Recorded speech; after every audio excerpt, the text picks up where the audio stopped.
பறக்கும் குதிரை. பெர்ஷியாவின் சுல்தான் என்பவர் விந்தையான பொருள்களைக் கண்டால் அதை அடைய விரும்புவார்.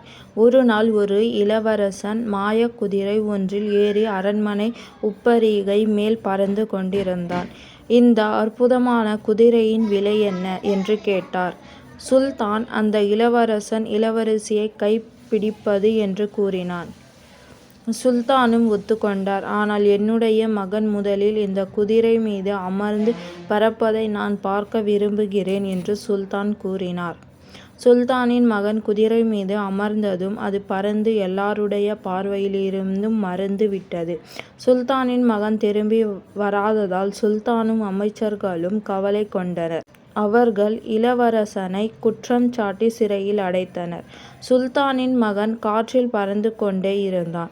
அவனால் அந்த மாய குதிரையை கட்டுப்படுத்த இயலவில்லை.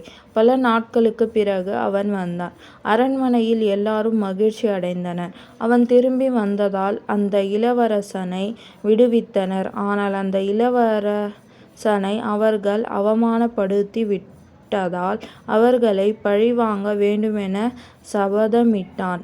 சுல்தானின் அரண்மனையில் இளவரசிக்கு திடீரென உடல் நலக்குறைவு ஏற்பட்டது. இளவரசியை குணப்படுத்துபவர்களுக்கு சிறந்த வெகுமதி அளிக்கப்படும் என்று சுல்தான் கூறினார். இளவரசன் மருத்துவன் போன்று மாறு வேடமணிந்து சுல்தானின் அரண்மனைக்குச் சென்றான். முதலில் மந்திர குதிரையையும் இளவரசியையும் என்னிடம் அழைத்து வாருங்கள் என கூறினான். மந்திர குதிரையும் இளவரசியும் வந்த பின்பு தன் மந்திர சக்தியை பயன்படுத்தி இளவரசியை குணப்படுத்தி தன்னுடைய மாயக் குதிரை மீது அமர்த்தி கொண்டு பறந்து சென்று விட்டான்.